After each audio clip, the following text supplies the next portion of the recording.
What else I want to talk about? Oh, Game of Thrones star Sophie Turner. So normally I wouldn't talk about this sort of stuff because again, I don't think I have that much experience with depression. Although I don't was I have had that much experience with depression. I don't think I do in general because I tend to keep my counsel with stuff. I tend to keep my eye on the prize. I tend to not look at others and what they have and try and beat myself up with it. I might compare myself sometimes. I might be like, oh shit, man, I need to really step my levels up. I need to really go for it. Look at this person with the same age. We have the same experience. I need to start going for it. But I never get down and dumps about it. So I think the only time that I maybe suffered from any kind of depression or any kind of depressive thoughts was when I was living at home and I had that, monumental kind of spat of maybe like a 2-year window or 2-year run where I was just arguing every single day with my parents. But that was mostly my fault as well because I didn't really make the leap to kind of leave. I was kind of blaming my parents for keeping me hostage at home when really, I was working that whole time. I was working full time. I was doing whatever I wanted to do. So I could have eventually just saved up enough money for 6 months, just left. But I didn't really do it. And then eventually when I did end up leaving was because I ended up leaving when I moved in with a brunette. So it was kind of like somebody else gave me an excuse to leave. So I can't really blame my parents too much. But that was maybe the most depressive time I had. But again, there's loads of extenuating circumstances.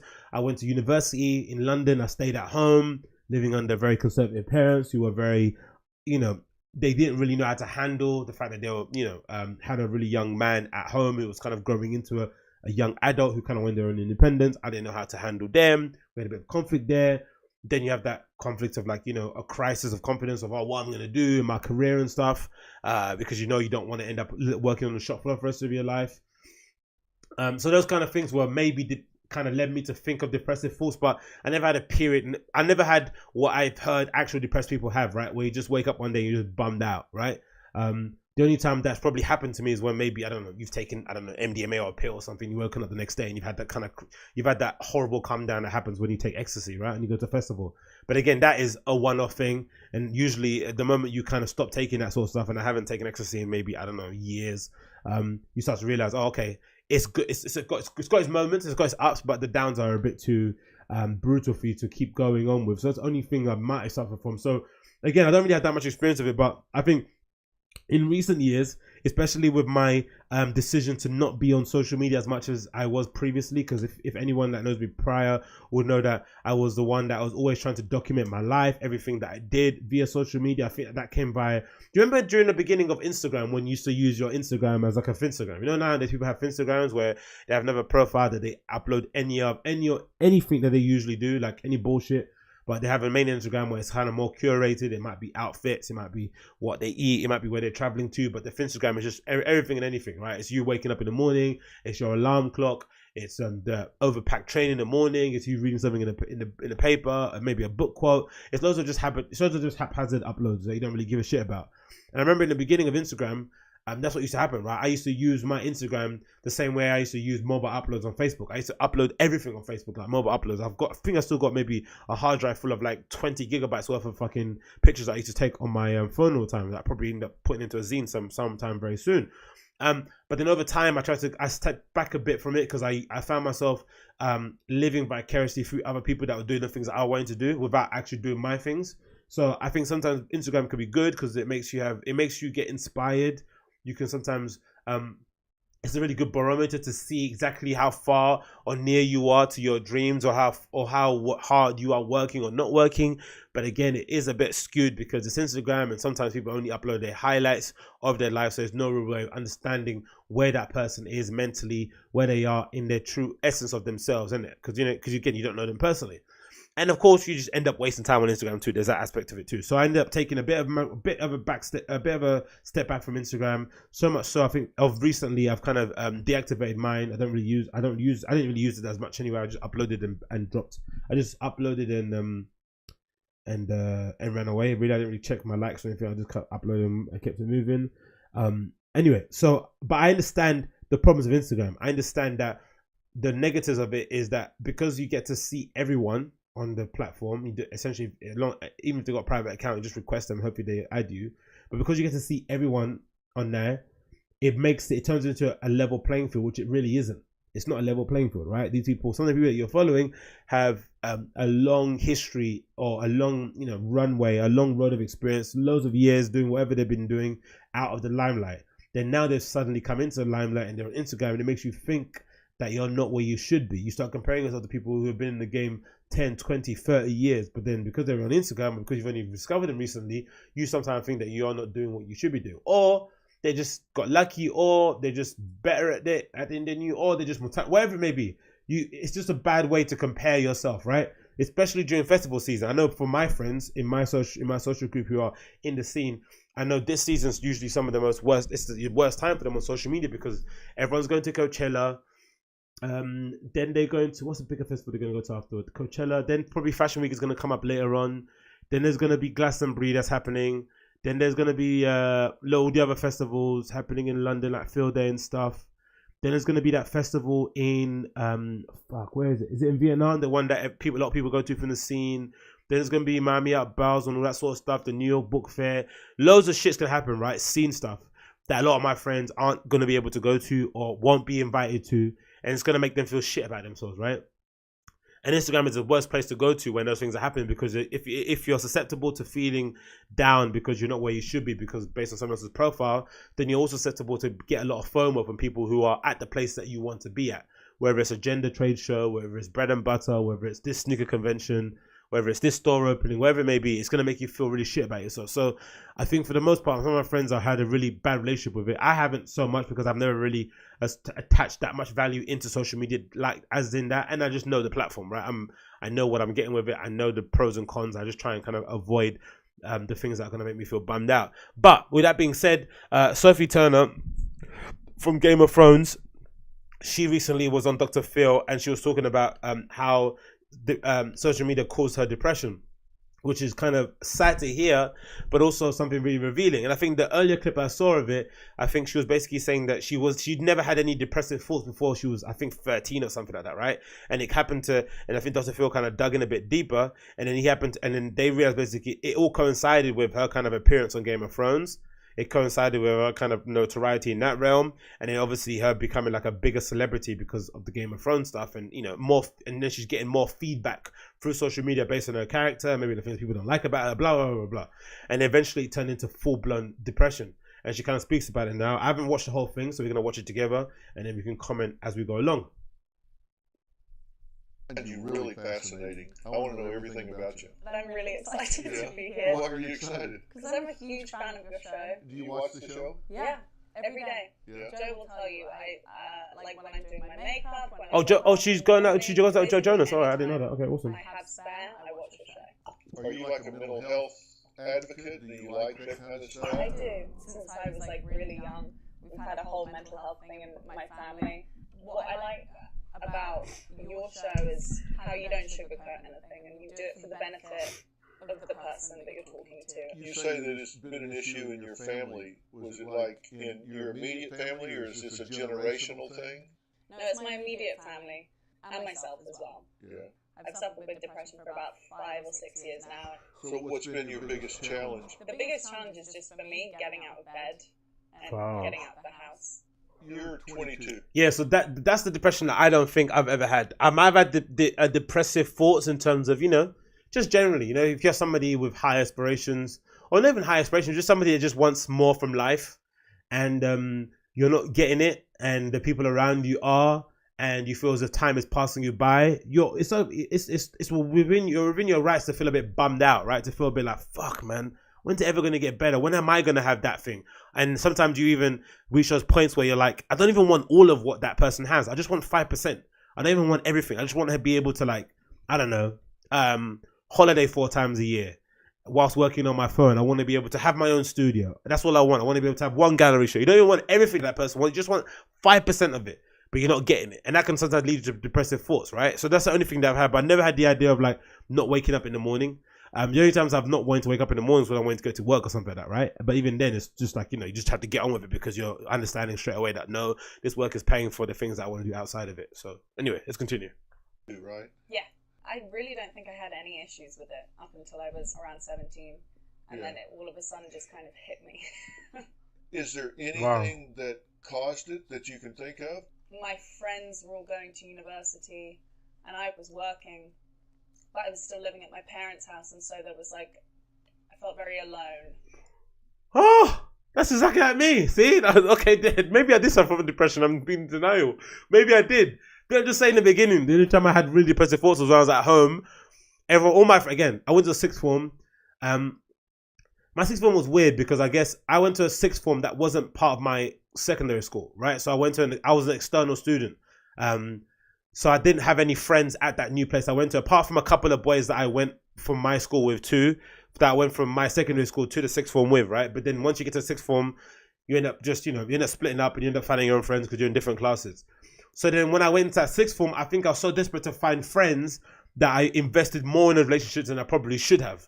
I probably was more of a friend to them than they were to me, which is okay. It's all right. And it's a weird, uneven balance.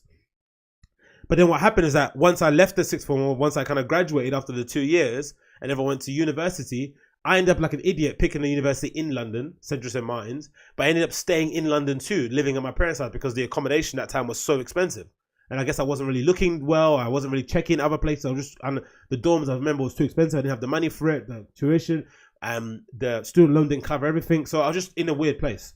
So I remember that had been a problem. And then obviously all my friends going out of London.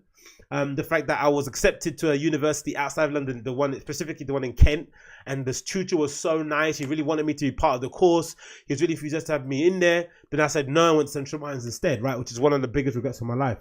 And then I ended up going to Central Mines. I ended up having one of the worst times ever. And ended up going there, making no friends because most of my class was full of foreign people, especially guys from China and shit, and professionals that just go in there just to kind of pick up certificates so they can get, add more zeros to their salary and stuff. So they were adults really, and most of them truly, so they weren't really looking to talk to a 19-year-old. And then when I went back home, or when I went to have a good time and enjoy myself outside of work, I had to come battle with the fact that my parents didn't want me to be outside. So that was one of the worst times. Oh, Jesus, man. What's so similar? Jesus, maybe I was depressed. I just wasn't in denial about it. Fuck. By now, you're 17, so you're 4 years on Game of Thrones. Yeah. Before you start getting depressed. It only started to kind of go downhill, I think, when I started to hit puberty and I was gaining weight, and then there was the social media scrutiny and everything. That was when it kind of hit me. Did social media cause you to get depressed? I think it definitely was a bit of a catalyst. You see 10 great comments and you ignore them, but one negative comment and it just throws you off. What would people say that bothered you? The character that I play on my show is called Sansa, and people used to write oh damn, Sansa gained 10 pounds, or Sansa needs to lose 10 pounds. Oh, really? Yeah. Bloody hell. It's just a lot of weight comments. Or I would have spotty skin because I was a teenager. I didn't even notice that. And that's normal, and I used to get a lot of comments about my skin and my weight and how I wasn't a good actress. And that bothered you? Yeah. And what would you say to yourself about that? I would just believe it. I would just say, yeah, I am spotty, I am fat, I am a bad actress, and I just believed it.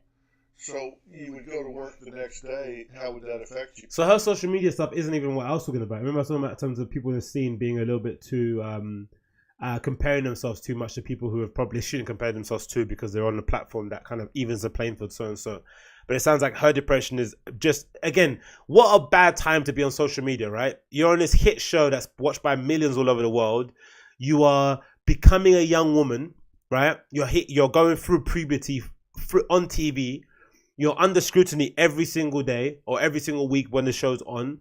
You're growing up in front of everybody. You're going through whatever shit you're going through in your own personal life. And then people are commenting on what your appearance is on social media. Fuck. This might lend itself to, this might really give credence to what Joe Rogan always says about, because I don't really necessarily agree with it, because I don't think it's the best way to deal with the problem, but the idea of just not reading comments if you're of a certain level of celebrity, you should probably leave the comments on, because I think if you don't leave the comments on, you're probably going to end up getting more hate. I've seen from people it's like people that on YouTube who turn off the likes and close comments. You always get more harsh criticism than you would do if you just left the comments up and let people talk whatever nonsense they have to say, and delete the ones that go over the line. But you're probably within your rights. If you're that level of celebrity, you should just probably not ever read your social media. Just post and dump, post and dump, post and dump, post and dump, post and dump. Just keep it moving, because there's never going to be a time where you're going to get that. You're never going to get the love that you want to get. Look at Ariana Grande. Look what she's going through, right? She's suffering. She's essentially going through a quasi mental breakdown via social media. No one really seems to give a shit. Luckily, she has a pretty good fan base that she's interacting with that kind of keeps her spirits up. But, you know, she's kind of been on social media recently and kind of said, you know, how much she's really suffering from having to perform all these really painful songs that she wrote that kind of, you know, really spoke about a time in her life that she just kind of really doesn't want to revisit anymore. But it's the songs that people want to hear. You know, it's like, I don't know, man. Wow. When you went to do your scenes the next day. Well, I get them to tighten my corset a lot. I make it tighten my You got a foot in your back pulling. Yeah, like pulling. I just got very, very self-conscious. I would be concerned about angles. I'd be concerned about my face. I had like a big nose, and so I would be like, I don't know how to angle myself, and it would just affect me creatively. And I couldn't be true to the character because I was so worried about Sophie. And when you say depressed, how did that express for you? I had no motivation to do anything or go out, or even with like my best friends, I wouldn't want to see them. I have a friend, Maisie, who was on the show with me, and she's just a year younger than me, and she and I were growing up together. She was my best friend, and so she was the only one that I really thought about all of it. And when there were breaks, would you stay inside, stay in your room, stay in bed? Oh yeah. I would. Maisie and I used to do it together. We were, I think, being friends with each other was quite destructive because we were going through the same thing, and so we used to get home from set, go to a little supermarket across the road, and just buy food and go back to our room and just eat it in bed. And we never socialized for a couple of years. Jesus Christ. Yeah. We didn't socialize with anyone but ourselves. Yeah. And it never occurred to you that 99% of the girls in the world would love to be you? I count myself as very lucky for that, but I don't think I viewed myself as worthy of anything that I was doing. How do you do in your relationship? Good, I think. I think we're good. What do you think, Joe? Confident around you. Yeah. I won't be judged by him. He's seen the worst. Oh, bless him. So sweet. It was horrible, wasn't it, Joe? Yeah.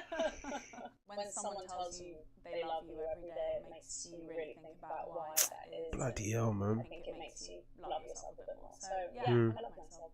Yeah. You know, someone like you that is an absolute icon to your generation, that is transparent about mental health issues, can save thousands of lives in America this year. That is absolutely what I hope to be like, to just speak about it and be transparent about it. That's the payoff that I would like, is for people to not feel so alone and feel encouraged to talk to someone about it. Think about how many girls, 8th or 9th grade, parents go in a room and find that they've hung themselves in their closet because they've been bullied on social media. Yeah. And think about how many girls won't do that because of what you said. Love Dr. Phil, man. How can you not love Dr. Phil? The girl will be sitting on their bed instead of hanging in the closet because of what you said. How can you not love Dr. Phil, man? How can you not love Dr. Phil? That's amazing. That would be nice. Yeah. God bless Sophie, man. God bless Sophie. When we post this up, we're going to put the number for suicide hotline. Yeah.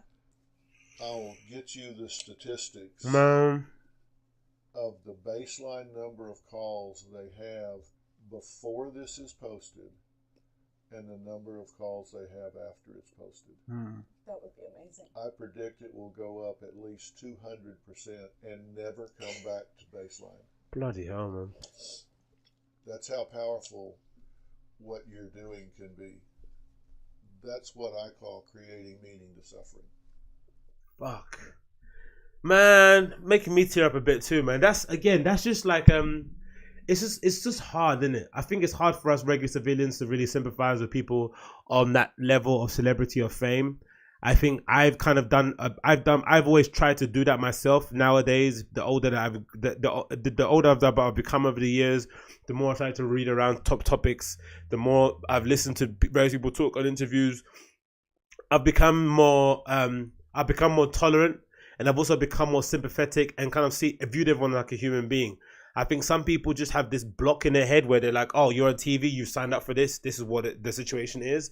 Or if a rich person goes through some financial hardship, oh, they're rich anyway, they'll be all right. No one really has sympathy, right? No one's able to extend that sympathy unless the person's in their shoes. They can't, or even worse, they can't put themselves in the shoes of somebody else. But I think having read the story of Sophie Turner, having seen some of the backlash that somebody like a Lena Dunham has got over the years, and I've not really been a big fan of her from the very beginning of when I first watched Girls. It kind of really didn't seem like it made sense. She was essentially writing a show about a really shitty person that essentially had really a great group of friends. It didn't really feel real to me. And then over time, you know, you got to see that the person that she was writing about in Girls was essentially a mirror of herself. And then, you know, loads of drama that happened outside of the show. It kind of made her paint her in a bad light. People generally just don't like her, right? So much so that I think she even got a podcast that's called the C Word, right? Which is essentially what people used to call her, right? And she's basically wearing like a badge of honor. She's aware that she has a very unlikable personality and is just trying to pull it in again. But I don't know what it's worth. I don't know how much it's worth banging onto her and kind of getting on top of her and kind of making her feel shitty, because I'm sure she's aware of how bad of a person she is, but she just can't help it, right? And I think sometimes in life, we are not as tolerant as we should be of bad characters. We don't need to have them around us all the time, but we don't necessarily need to change them to act the way that we want to act. We just need to be aware of where they are and kind of have them to an arm's distance, right? The same feeling that I've had towards Brie Larson recently. She's not somebody that I would probably want to have a coffee with, or I'm sure she would want a coffee with me. But again, I think we have to be tolerant that not everyone's going to have the same sociological, ideological, political views as us, and they're allowed to exist, right? Brie Larson is like a raging feminist. She kind of says, you know, really wacko things, and she's always got a backup in some way, shape or form. But I'm sure there's things that happen in her life that have made her the way she is, that have made her act the way she is. And, you know, she's got this far in life anyway, and who am I to say what she should and shouldn't do? But what I can do is, again, keep it on arm distance, say you can do what you want to do, but then not be in her comments talking shit or posting videos about how she's the worst person ever, all this sort of stuff. I don't think that does anyone any good, any service. And then when that person decides to kind of take themselves out of the equation by doing the unthinkable and committing suicide, or by locking themselves in a room and refusing to work, then when the public is blamed for that person going through whatever they're going through, the public then throws their hands up like, no, they should know what they're signing up for. It's you know, they're celebrity. It's like, no, we have a responsibility with each other to treat each other like human beings, to be understanding that we're all in this together. So much so that, you know, so much so that Sansa, Sophie Turner from Game of Thrones, that's an even better example, right? We all love the show. We're all appreciative that, you know, they might not have all started off as being incredible actors or actresses. But again, who are we to judge? But whatever it is, we do judge. But they're growing up in front of our face. They're also delivering one of the best shows that we have ever watched, right, in recent years. So much so that we're all gagging and waiting until Sunday for us to watch the next episode that is essentially going to be the biggest battle ever in Game of Thrones history. But we all kind of contribute to this idea that, you know, if we treat her good, and potentially she might actually be a good actress and she might deliver a better performance that is actually going to make for a better show. But droning onto her about her weight, about her spots, about her voice and all this sort of stuff, it's like her nose. It's like, fuck.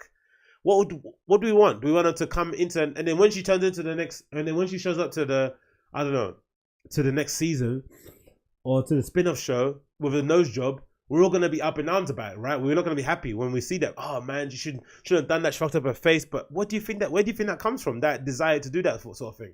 It doesn't come inwards. It comes from the external questions and opinions of people on the social media. And I think that's where I get a little bit bummed out about it. I'm like, fuck, man. I just get a little bit sad for people like that. They have to go through those kind of things alone. But again, she's not alone. She got people like Dr. Phil in her life that have been able to speak to her so candidly. I'm sure her boyfriend Joe Jonas is there too, who's kind of holding it down. Her friends and family too. But I just wish the people that didn't have that support system around them would know that, you know, you essentially, all you have to do is put this little thing down, right? This little smartphone, just put it down. That's it. Post and dump. And I think over time, over years, and again, maybe it's a bit reductionist to say that, but I think over time, we will probably have a lot more research and experiments that will go into this and kind of finding out what the issue is with social media, how it's affecting people. But I think there is something going on there, man. Like something truly fucked up is going on there. And again, this is Sophie Turner, somebody on TV. Imagine people that aren't on TV that are just going through this stuff, right? Young girls, young boys who are kind of growing up on this app, who probably don't look like the conventional person that does this X, Y, Z, and Z. Imagine how mean kids are in school anyway. Then give them the ability to talk anonymously on social media, and guess what happens, right? So I think, I don't know, man. I'm just hoping it gets better over time, and I'm hoping somebody is able to understand that these things that we're going through are quite serious, man. People need support, they need help, but what they don't need is people piling onto them and giving them wrong criticism. But I think in general, for the celebrities that do exist out there, the only thing that you can do is probably adhere to the Joe Rogan advice and just post and dump. That's all you can do. You can't really engage. I think maybe in the beginning when you're building up an audience and trying to, trying to get your voice out there, it might be good to kind of do the whole engagement thing a la Gary V, right? Reply to every comment. But I think there has to reach a point in time where you just have to kind of stop and pull away from it and not be the guy that's kind of like replying to all comments. Because especially if your makeup doesn't allow you to kind of just read a negative comment and keep it moving, if that affects you the whole entire day or week, then you just have to not read the comments. Just have somebody else kind of manage your phone, or not even manage your phone, just, be like, look, I don't reply to comments, I'm just going to post and dump and just keep it moving. That's basically it. But yeah, that's a really good interview. I'll link to it in the show notes if you want to check it out. There's a full interview available now. It's Phil, it's Dr. Phil's podcast called Fill in the Blanks, which is great. I'm surprised he didn't get on the podcast sooner. He's kind of set up for it. He's a quality guy. And I think actually his reputation's increased a lot since the recent years. I think he's moved away from being the Jeremy Kyle-ish kind of character and has moved into actual real psychology. And he's become a real help to people, especially disenfranchised people that come from the downtrodden, especially post Bad Baby Danielle, whatever her name is. He's kind of come out of this really well. And I think the podcast is going to be a big success.